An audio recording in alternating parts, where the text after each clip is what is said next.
Okay, I think we should probably get started.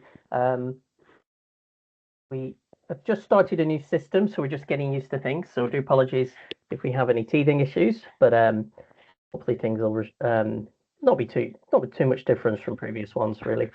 Okay, so as you're all joining, let me do a little bit of housekeeping for the event. Just so you know, we'll be recording this. We put it always on our YouTube playlist. Keep your microphones and cameras off, please. Just helps us concentrate on the speaker. We'll be doing questions, but we'll do them through the chat. If we have to clarify, maybe we'll bring you on microphone if needed. But if you could put those throughout the talk, that would be great, and we'll come to them at the end. Okay, brilliant. So first of all, welcome. And thanks for joining for the Value in Energy Data Seminar Series. So this is where we try and look at digitalization and data across the energy sector. I'm Stephen Haben. I'm an AI consultant at the Energy Systems Catapult. I'm very pleased to introduce our speaker today, who's Ricardo Bessa. He's a coordinator for the Center for Power and Energy Systems at INESC TEC. I'll just give him a bit of bio before he starts sharing his presentation. Ricardo focuses on energy forecasting and smart grids with an emphasis on applying advanced AI techniques to real-world power system challenges. And as you may be aware, if you're aware of his work, he's looked at some major projects across this area and key international projects, including AI for RealNet, ANEMOS.plus, Smart for 4Res, and InteGrid. And in 2022, he received the ESIG Excellence Award for his contributions to renewable energy forecasting. And so today he's talking about something very timely. As you know, the power system is getting much more complex, and so AI has both an opportunity to help control the energy across the network, but also add to that complexity. So there is also needs to try and understand those things and transparency. So very pleased to introduce Ricardo, and he's going to talk today about towards interpretable AI assistance for power system operators. So thank you very much. Okay. Please take it away. Okay. Thank you. So thanks for the invitation. So I will talk about interpretable AI assistance. I think this will be more clear later what I mean by AI assistance and interpretable. So I will start with the work we are doing in AI for RealNet. So this concept of AI-based assistance. So this will be around the work in AI for RealNet, and will also show the work that other partners in the consortium are doing. And then I will talk about neurosymbolic learning. So this is the work of another project, Infield, and this is how we make decision systems more transparent in a way that the human can understand the mechanism that is transforming input data into output and recommendations and insights to the human, and this will be applied to energy systems. So my research is mainly on AI applied to energy systems. So started with these assistants, and as I mentioned, this is the work of AI for RealNet. So AI for RealNet is an European project on AI applied to critical infrastructures. It's not just power grid. We are also working with railway and air traffic management. And the goal of the project is to develop assistance mainly based on reinforcement learning technology. Last year we had a blackout in the Iberian Peninsula. Was a complete blackout. So this was on the news, and there's still a lot of discussion today about what happened and also the solutions to mitigate or avoid that this happens in the future. So very recently, in March this year, INSOE, the expert group of INSOE or expert panel, they released the final report, and the final report is a long report. They make a full analysis and detailed analysis of what happened, together with some of the potential solutions that could avoid future blackouts in the Iberian Peninsula. But I think what I liked on this report was the fact that there was more than 100 manual actions that Rede Elétrica, the Spanish TSO, made in around 3 hours, more or less. So these were the last 3 hours before the blackout event. So there were a lot of manual work from the operator and manual actions.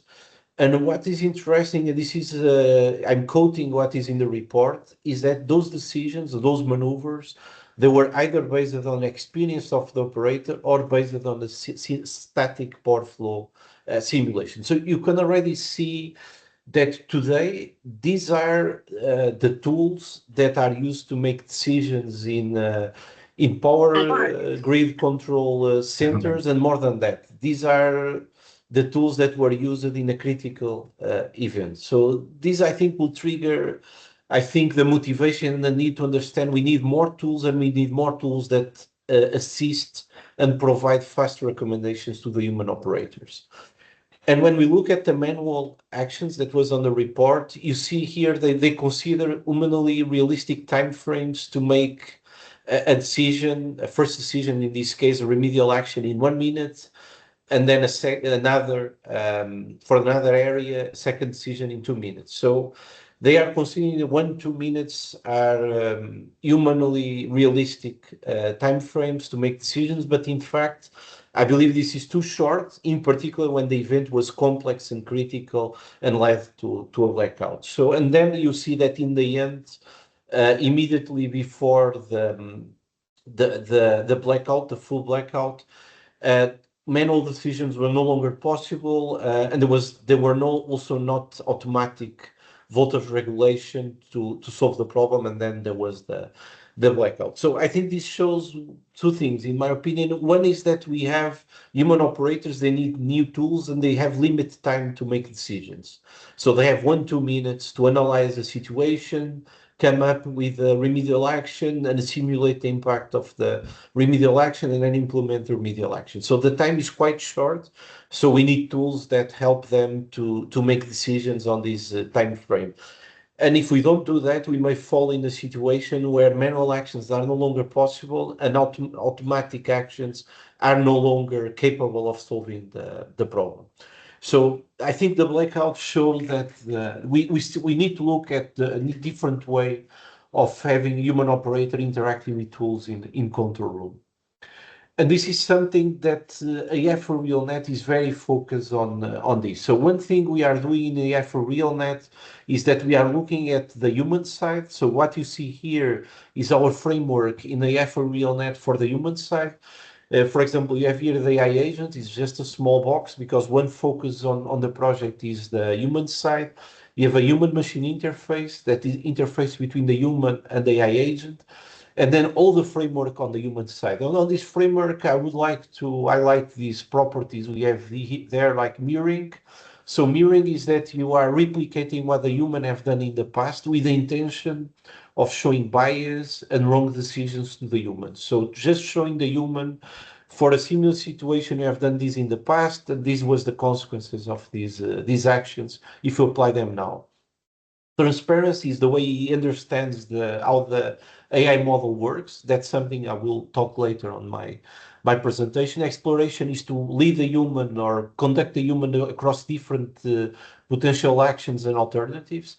That's something I will also briefly talk from the AI for RealNet. And animation is to trigger the human to reflect in what he is doing and what he plans to do and what he's seeing on the system. So then on the top of this, we have the human agent. That is, we have to consider human-human interaction when you have multiple operators, the trust on AI model, the way it interacts with the environment, and also the mental model and the self-model of the human itself. So one thing on this project is there is a strong emphasis on social sciences, of course, together with the AI side. And what you see here in the right-hand side is the AI side of things, the AI agent.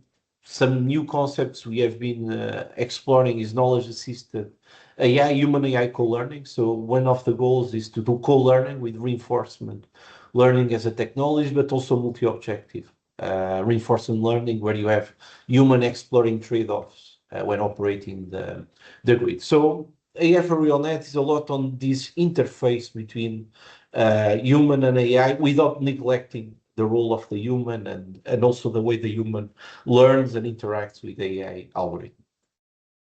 Some highlights from the project. This is the work of Politecnico di Milano. They are doing on the project. They are working on distributed reinforcement learning. So basically, they are dividing the power grid into areas, and these areas have strongly correlated state action pairs, and it's being used mutual information to find or to measure these strongly correlated state action pairs. So the idea is to divide these into multiple areas automatically based on data, and each one have reinforcement learning agent. So the level of distributed reinforcement learning that was tested and is being tested in the project is going down to the level of a single asset. So the final goal, or one of the things that were explored, was to have a reinforcement learning agent per asset. So each line have an agent, reinforcement learning agent. It's just telling if the line is open or closed for network configuration. And it's an hierarchical structure where you have higher levels that are coordinating these lower level agents. So these are the kind of approaches we are exploring in AI for RealNet, in this case, the work of Polytechnic Milan from Italy. Another one from Offer worked on this soft label graph neural networks. In this case, this is imitation learning. So it's basically imitating a grid simulation expert. So the expert is trying to assess a long range of combinations in terms of network topology changes, but also redispatch, is screening the best actions. And then we have a reinforcement learning agent also starting with imitation learning, is imitating first the expert system. But I think what is novelty, and the novelty here, is this concept of soft labels. So instead of trying to giving one recommendation to the human, what soft labels are doing, they are providing a set of potential actions that we believe they are effective, and then the human can simulate that subset of actions and choose the best one based on the simulation. So that is something we are doing also on the project, and the results are quite impressive. And this idea was already integrated in a work from the RTE, the French TSO, where they used this idea to improve the performance of the model or of the AI assistant they are assessing internally. In the project website, you find a brochure that explains the success case.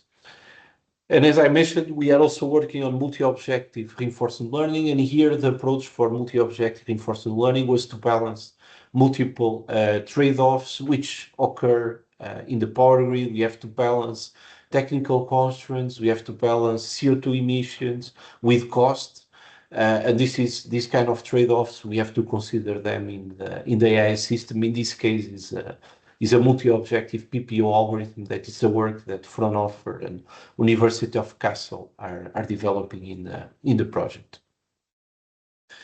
And we don't just need the AI agents, we need more than that. So we need interfaces that allow the human to interact with the AI agents and also allow the co-learning. So bidirectional learning between human and AI.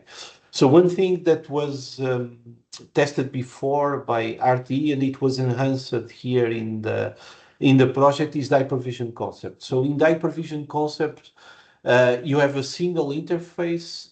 It's a unified interface where all the information and all the recommendations and alerts are being integrated. So there is one window for alerts and notifications and risks for the operator. So you can know in advance, like 1 hour in advance, if a certain contingency occurs, you might have a cascading event and a blackout. You have a timeline with these actions and these events, and then you have a window with recommendations from the AI assistant. For example, you can also look at the context of the network, the measurements, the topology, and what is happening on the network. So that's something it's been work also on the project for these co-working interfaces between human and AI, which is also a very important requirement for the success of AI algorithms. Everything now is aggregated in a Linux Foundation energy project. It's called INETUS. So INETUS is aggregating the results of AI for RealNet for the power grid. And basically, we have a set of AI agents, more than one. They can be tested, they can be benchmarked.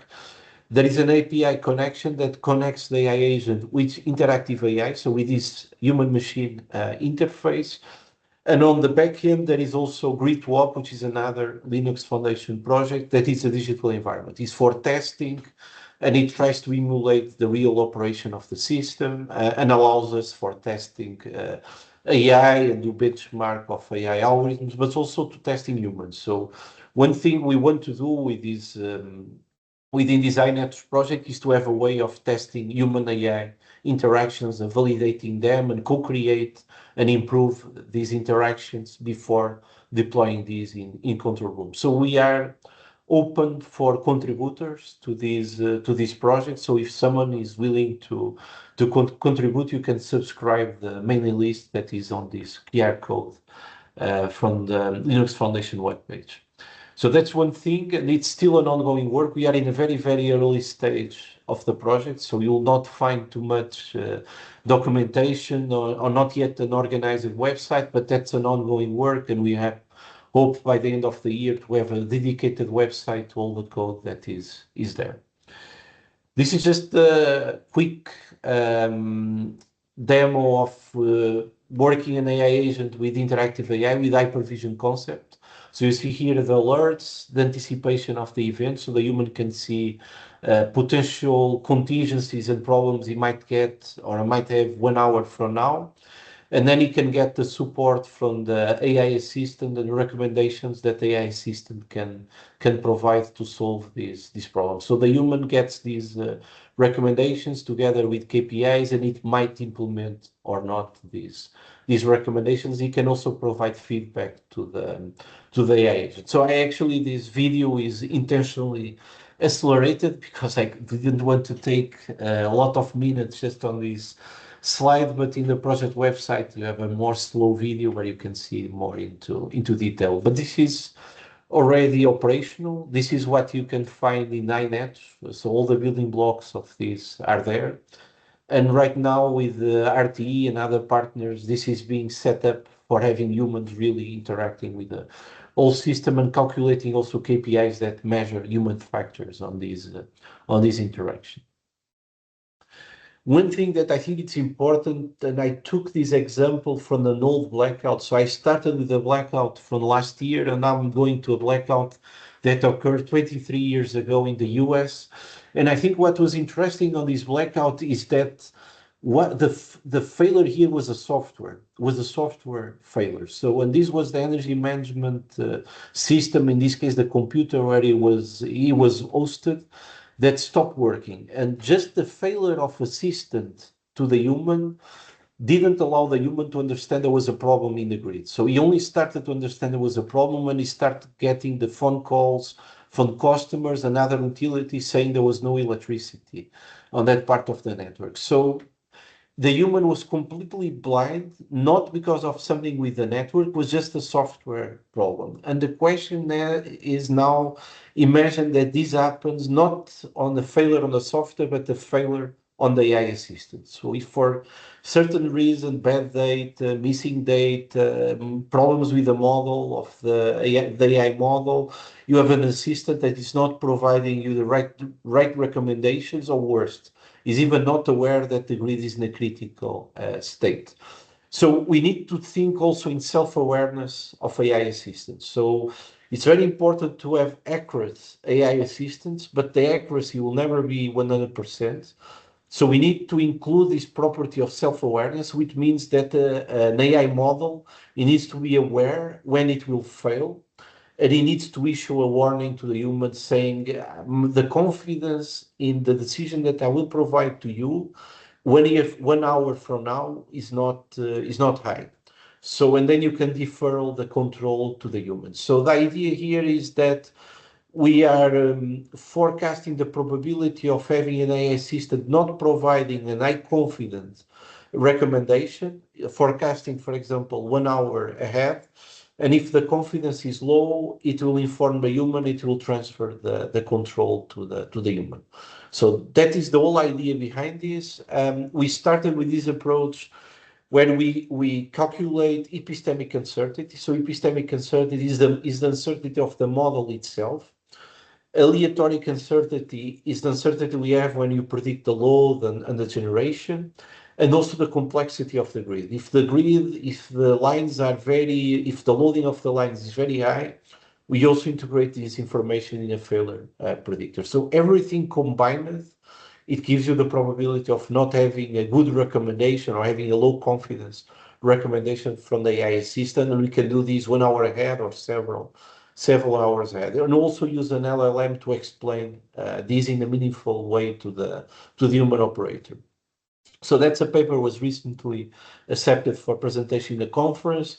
So if we combine all this information, grid complexity, aleatoric uncertainty, epistemic uncertainty, we get an accuracy close to 90%, and a low percentage, I would say below 10% is already good of oversight alarms or problems and false alarms as well. So the results are quite good. We have done this with grid WOP and for a 36 bus network, but the results are similar also for a big network.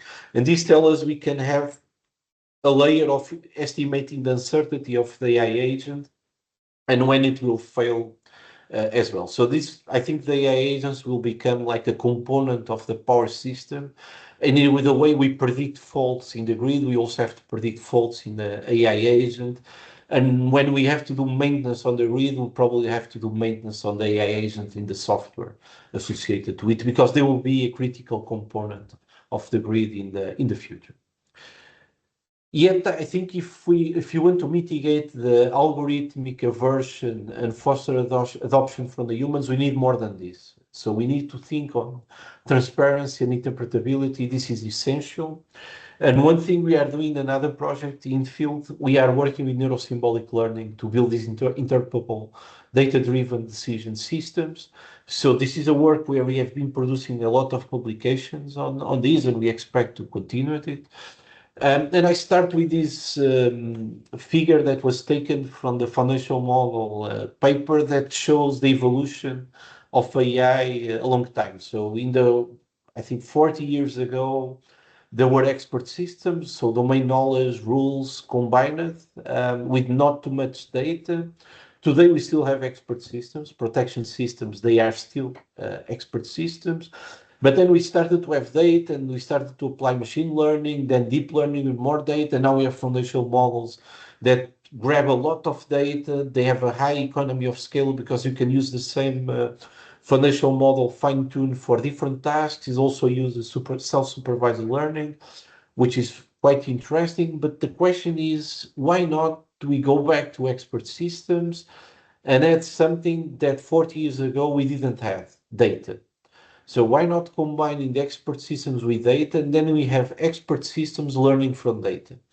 Also, something we didn't have in the past was computational resources. So today we have data, we have computational resources, and the idea behind this is why don't we go back to expert systems and we create expert systems capable of learning from data. If we do that, we remove some of the features that were not good with expert systems. So model size with expert systems being very small is very good, because very small means you have a compact model, it's interpretable for the human, it's fully transparent to the human. And design was not good. We want something automatic.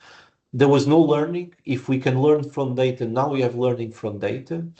On that time, there were only very few data. Now we have large volumes of data. We can use it. And adaptability, there was no adaptability. Expert systems were frozen, so no one was updating them. If we learn them from data, they can be adaptive. So the whole goal is on making these expert systems adaptive and capable of learning from data. And what we developed in the project was this neurosymbolic learning. So we have a core engine here, is a metaheuristic optimizer. So this is for supervised learning. We have labeled data. We have to represent knowledge. So we can represent knowledge with general purpose programming language, with the domain specific language, or even with a graph. I will show you some examples for a general purpose programming language. And this metaheuristic optimizer is evolving the knowledge. So we represent knowledge, we evolve the knowledge from data. So the turning point for the old expert systems is that here we are capable of evolving them based on the data we are getting either from the field or from the digital twin or from the data set that we have. We can do the same for reinforcement learning. So reinforcement learning that works in the same way.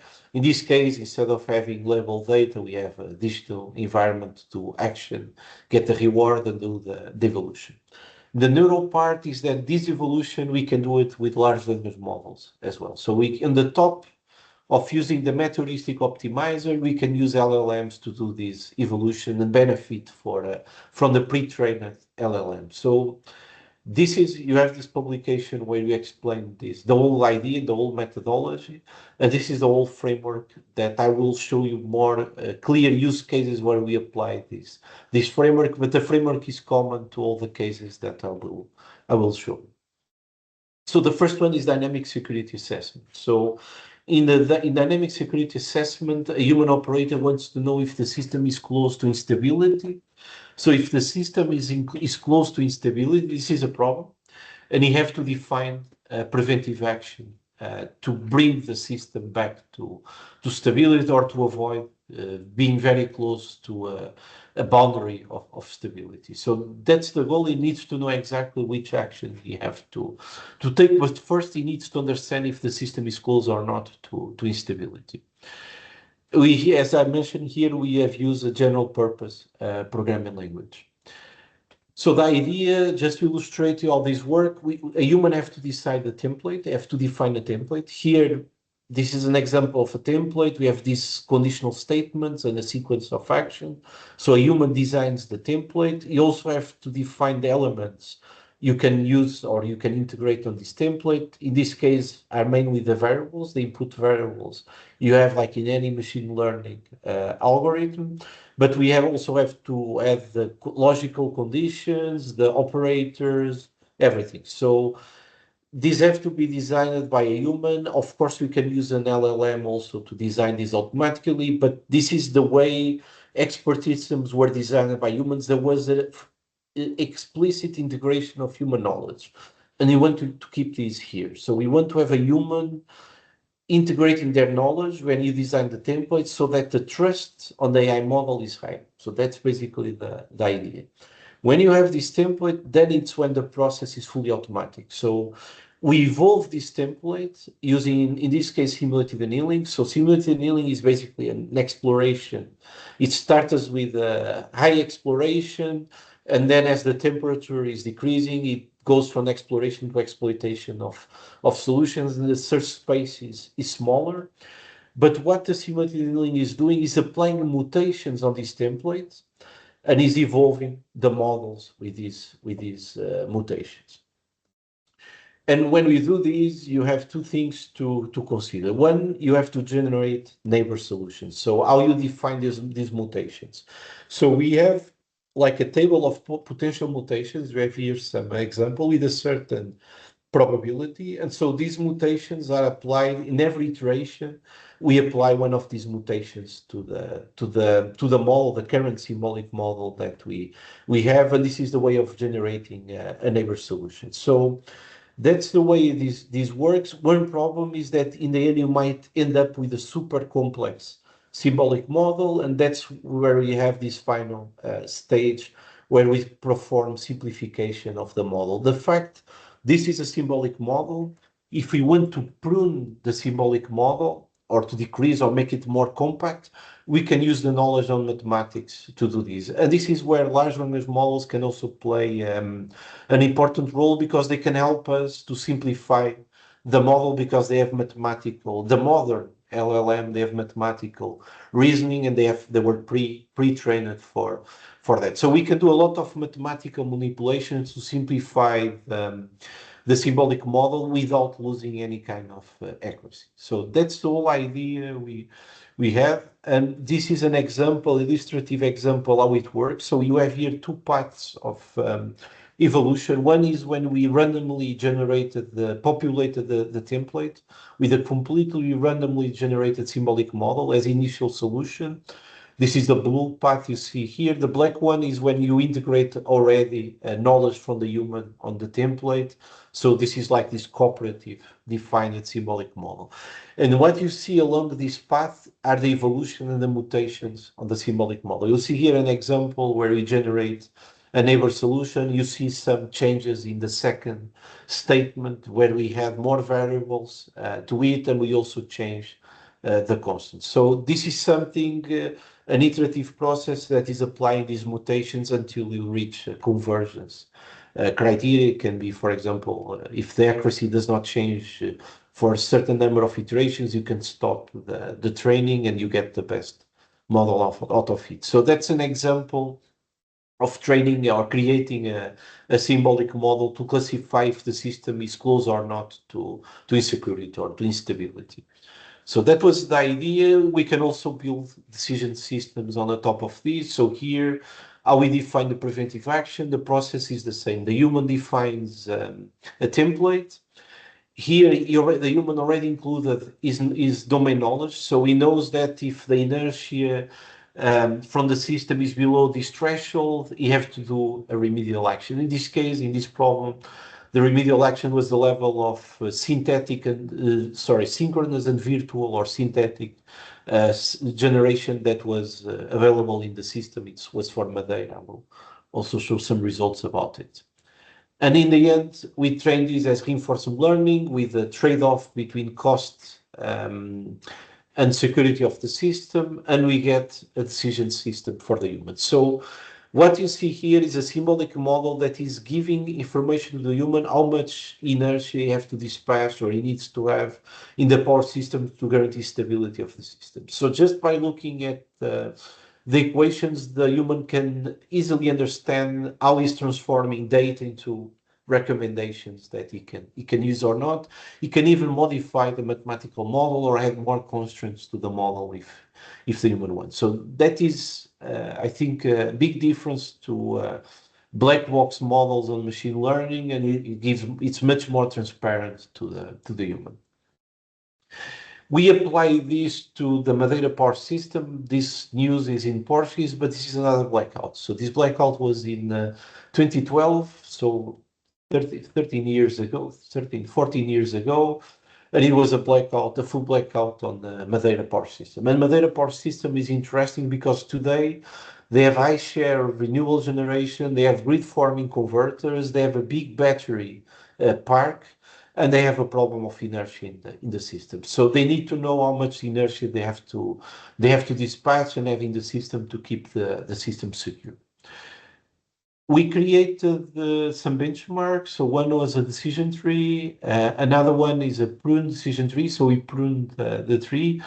And the question is interpretability. If we look at the decision tree, the first one, it's quite big. The decision tree is very difficult, I think, to make a full interpretation of the model. If we think on the pruned one, it's easier than the non-pruned tree, but you still have here a lot of trees, and if you have to explain the whole model, is not easy. When we look at the model we generate with the evolved symbolic model, you have a really compact model.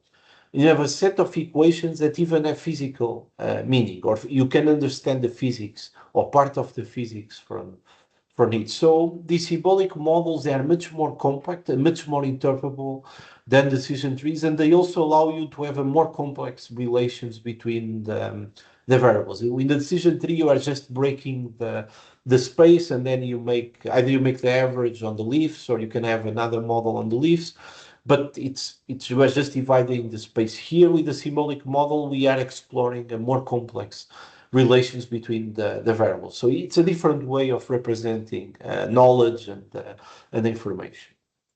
So when we compare these now in terms of decision quality, we compare it with reinforcement learning for a neural network, from the human expert system, and then our model, the evolved symbolic model. And you see that our model outperformed the other two in the three criteria that we have here. In terms of cost, in distance to stability, so it was more stable, the result, than the other models, and also a higher reward. So it outperformed the other two, and this was also our first version. So we have been improving this a lot. So the new version is much better than this first version here. And that was one use case. Now another use case we have here was explaining power system dynamics. So here it's not, we are not interested in classification problem. We are not interested in reinforcement learning or providing a decision. We are just interested in explaining a system. The dynamic, in this case, the dynamics of a system. So even the local dynamics of the system. So We want to understand to a system at the local level what variables affect the system stability. So this is very important because this can enhance the situational awareness of a human operator in the day-to-day operation, and it can also help the human to define preventive measures. So in the end, what we worked was to derive critical cleaning time expressions for three-phase self-cleaning faults or for high-voltage bus. So in the end, we are trying to build an explanation of a critical clearing time of a system and at the local level. So considering the bus, the network, and relating critical clearing time with different variables from the network, some of them local variables. So this is a paper was presented last week on the PSCC 2026. It's already available, the PDF on the PSCC website. So what we have done there was the same idea, but here we had to break the space, the operating points of the system. For that, we use regression tree. So regression tree was only being used here to break and divide the space. But in the leaves, instead of having an average, we have a symbolic model. So this is symbolic models integrated in a tree, on the regression tree. And what the tree is doing is just dividing the operating points of the power system.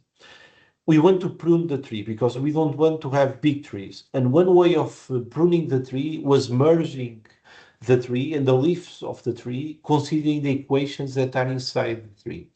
You have here an example, x2 plus x2, and then you have another leaf, which is 2 multiplied by x2. So they're equivalent. So we try to merge those leaves. So this means they disappear. They are merged into a single one based on the similarity of the equations, but also on the mathematical similarity of those equations. So in the end, we can have something more simplified. So this tree, it becomes this interpretable rule-based model. So it means we break the space according to the variables, and then inside each leaf, we have a symbolic equation.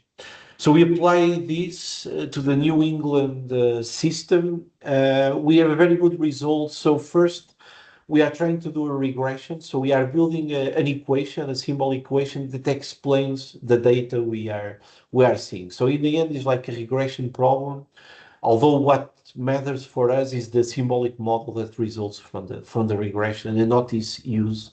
And it's more what kind of insights we can get from the symbolic equations. In any case, you see here the results. The model is quite accurate as a regression model, and we also tested different loss functions for it.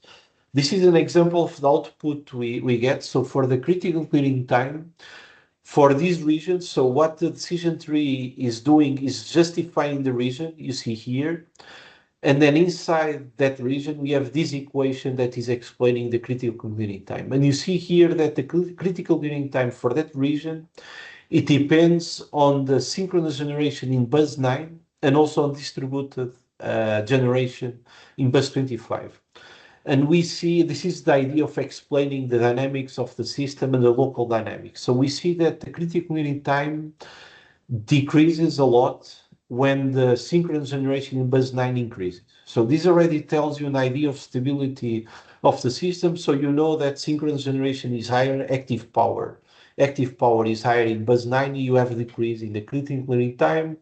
While, for example, with distributed generation 25, it does not decrease. It's quite stable. There is a slight increase on this. So this already helps you to understand the dynamics of the grid and to understand how the grid operates. So that is also very important because systems are becoming more and more complex, and we need tools that help us to understand why the system is behaving in a certain way. Going back to the blackout, this is also a tool can be used to explain the conditions, for example, before a blackout. Another application, another use case was real-time congestion management. So in real-time congestion management, and the focus here was topology optimization. We want to optimize the topology of the grid.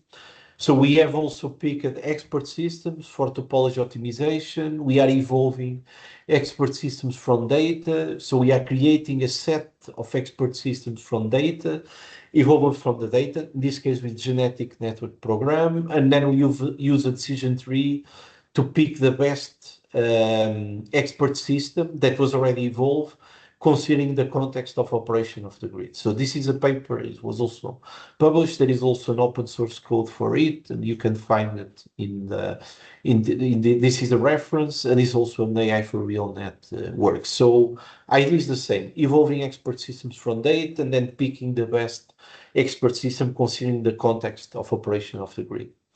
And we outperform, so we made this comparison for the IEEE 118 nodes. We compare with the MILP, linearized OPF, in fact, and then with the curriculum agent, that is a baseline in grid to op for reinforcement learning for this grid, and we outperform these algorithms with this approach.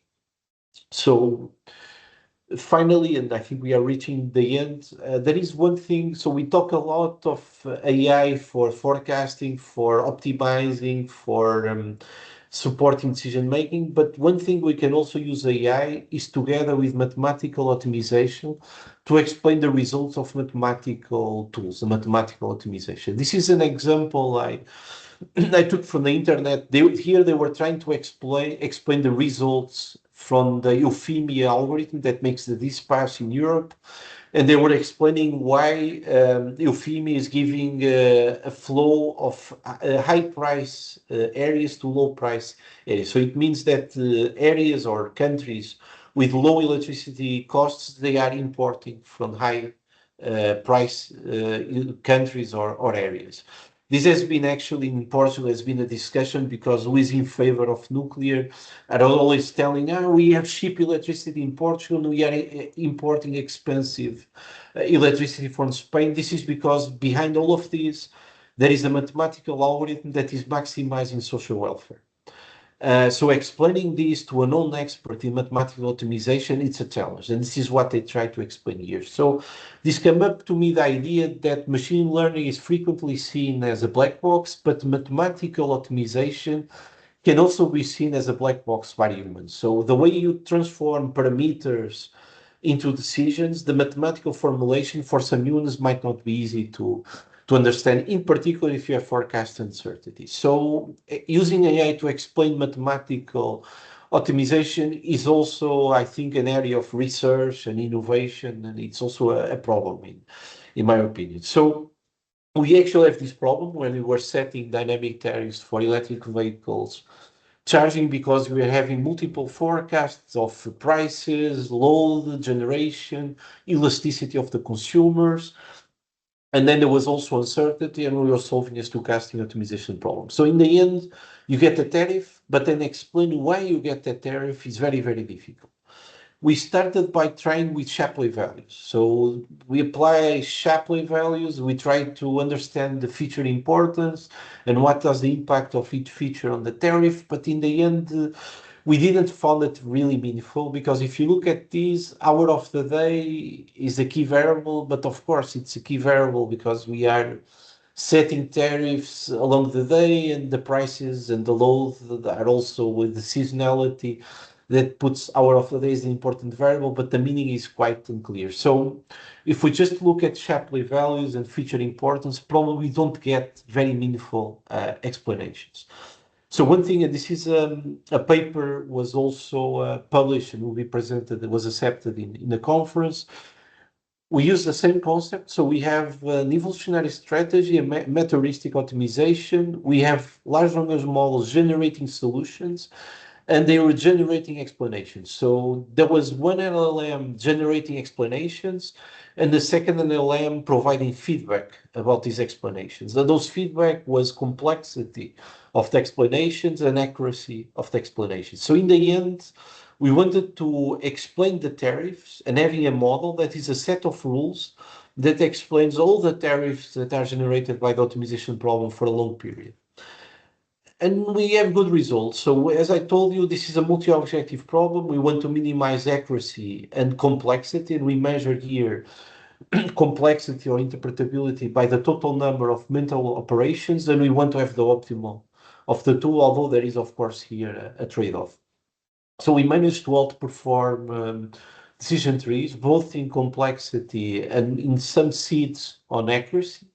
And these allow us to create an explainable model for an optimization problem. You have here an example.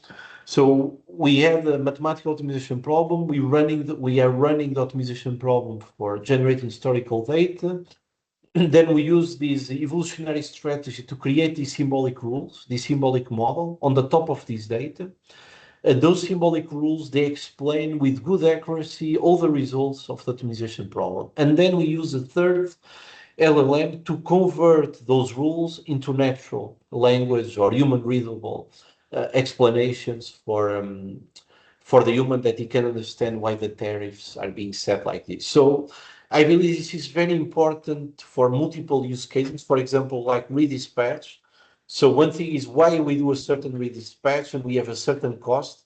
You have to explain this to stakeholders, to regulators, to generation units that were affected by the redispatch. So this is there is a lot of problems where explanation is important, and even human readable and understandable explanations are very, very important.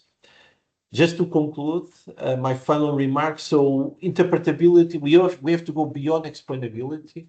So there is now a big emphasis on explainable AI, but this is not enough for the real world adoption. You have to go beyond that and think interpretability. Hybridization, it's the solution. So we have to think on how there is physics-informed machine learning, but we have to go beyond physics-informed machine learning and integrate knowledge, integrate optimization problem, as well as I show on these examples with the tariff, in something that is being called compound AI systems, and to optimize the whole systems. Human AI collaboration, as I show in AI for RealNet, is critical, but we still need standardization, shared models, and interdisciplinary collaboration. I think one of the things in AI for RealNet is that it's a very interdisciplinary consortium. We have people from psychology, from AI, from cognitive engineering, with domain knowledge. So it's quite strong and diverse consortium. And these allow us to do, I think, research and things in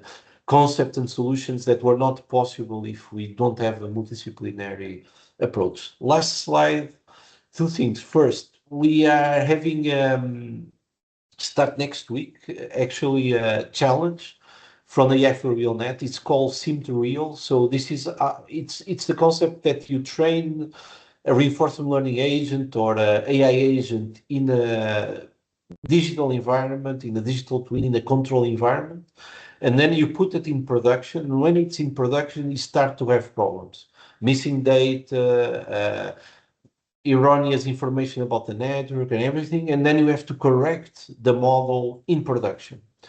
So this is the challenge that was organized by RT and by Tenet, so the TSO of France and Netherlands. It will start next week. There are some prizes, first, second, and third place. So it would be good if someone is interested. You have your QR code. It's also on the website. You have the Discord. Use this QR code, not the one in the small figure, because that one is wrong. The big one is the correct one, and you can engage and participate. We also have 3 projects: a Linux Foundation Energy, INET that I presented, but then Cupid, a semantic energy framework, that are more interoperability. So feel free also to look at them and contact us. Thank you. So I think there are questions on the chat. Yeah. Brilliant. Thank you very much, Ricardo. This is really interesting. Great to see the neurosymbolic AI, all the applications you can apply it to. I've got a few questions in the chat. I have kind of a quick couple here, actually, just to clarify some things, maybe.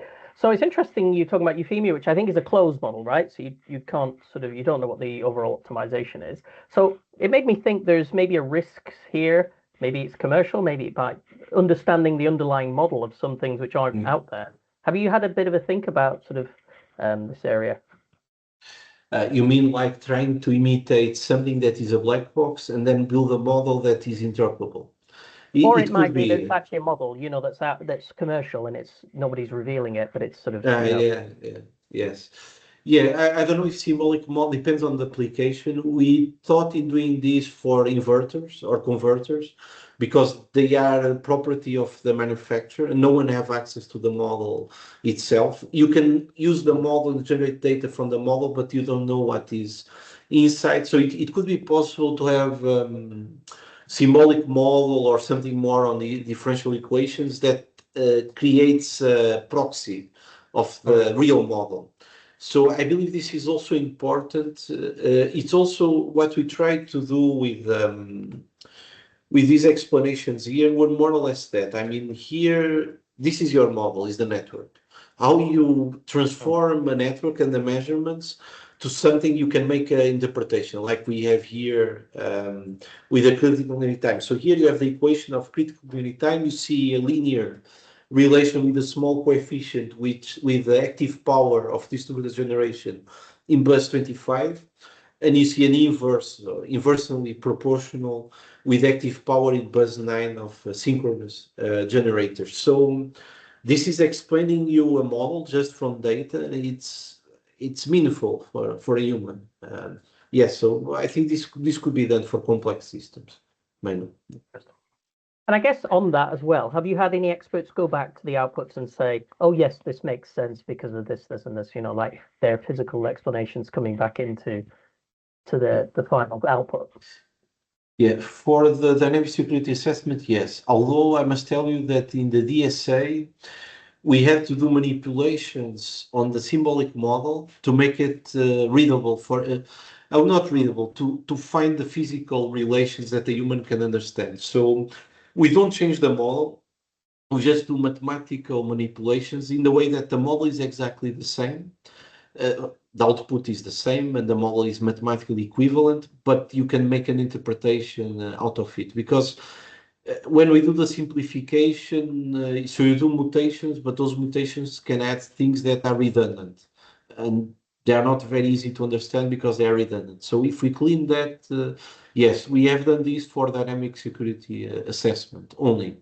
For the critical cleaning time, we have done it ourselves, but it was, I would say, easier to do it.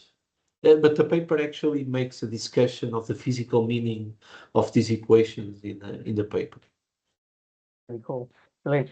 Okay, so in the chat then, there's a few questions we'll try and get through. Eslam says, what is the meaning of distributed RL? So do you mean distributed moral? I guess that's a clarification. Yes. Yeah, it's every there is a reinforcement learning agent by every asset or every grid, so it's a multi-agent reinforcement learning.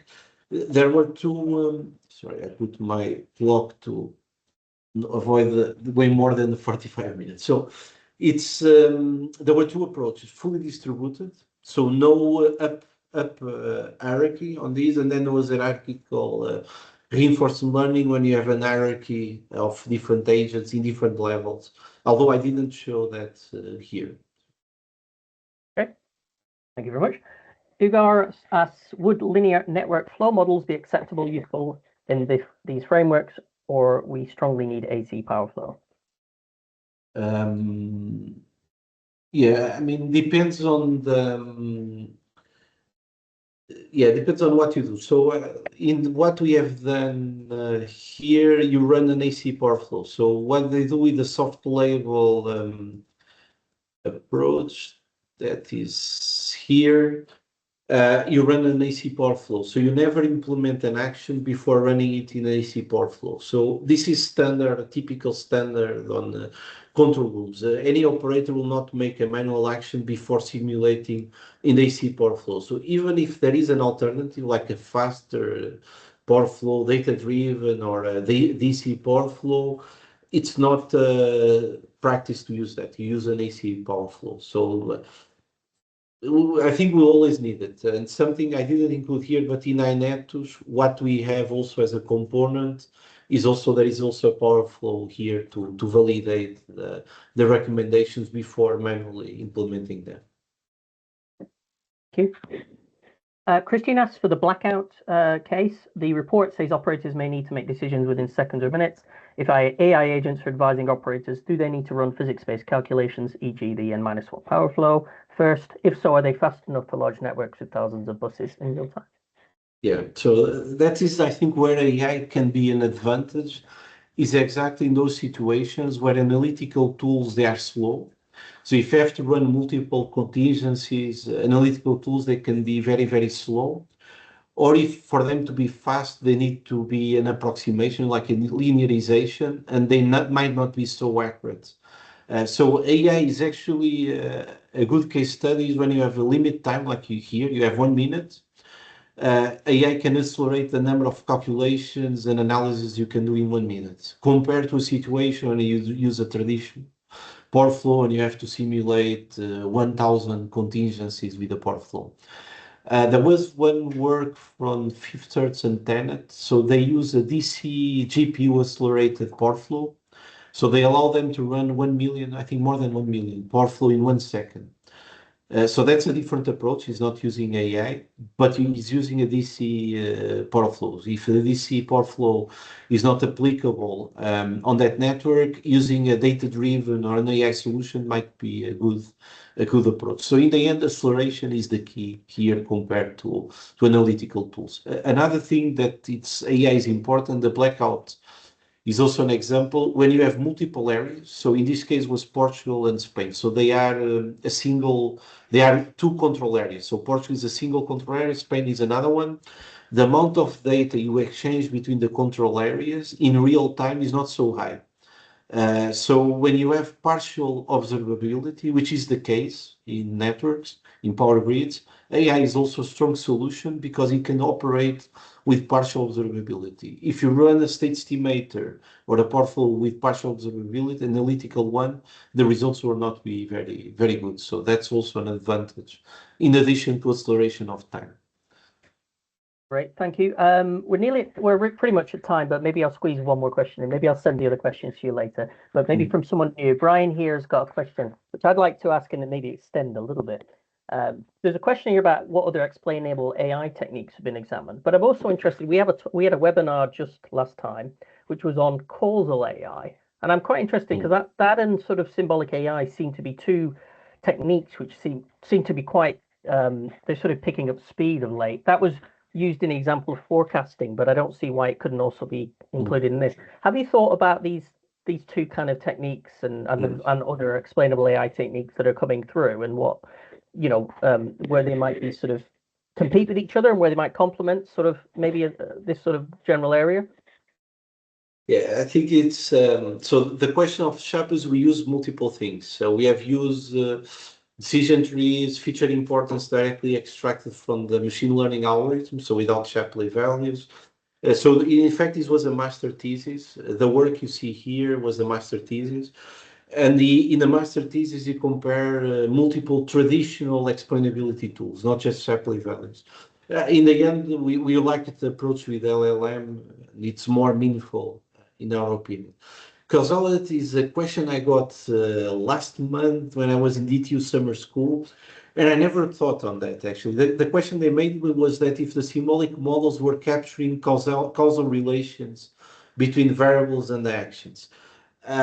They might capture it, but they were not designed with that intention. So it means that you can get causal relations, but you can also get strange relations that there is no causality between them. So in fact, an improvement for the future might be to explicitly include in the model causal relations that we know in advance for a fact, like they do in knowledge graphs, for example. In a knowledge graph, when you build a knowledge graph, you can have a causal relation. So a further work might be explicitly integrate and constrain the model based on pre-existing knowledge we know about causal relation. So far, no. So it can give you causal relation, and you say, oh, this is super good. It found a causal relation, but it can give you very strange relations that it's a nonsense. That's a problem with symbolic regression and genetic programming. We use it in the past. It can give you really strange relations between variables that are complete nonsense. We mitigate these with a template. So with a template, you can force some of the causal relations and constraints, although we were not using these on these problems, but it's a potential extension. Fine. Yeah, so it could be really, really interesting area actually. Yeah. We're at time now, so I guess we should wrap up. Really, we'll send you the extra couple of questions that are in the sounds chat, good. so maybe we can send Sounds those good. to the registered people. So I want to thank you very much, Thank Ricardo. you. It was an amazing talk, really interesting. We'll be sending your slides around later, and I guess people are free to contact you if they wish about anything.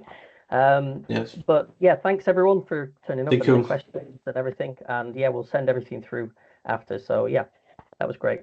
Thank you, Ricardo. Thank you. Thank you. Take care of Bye. yourself. Take care. Bye. Bye.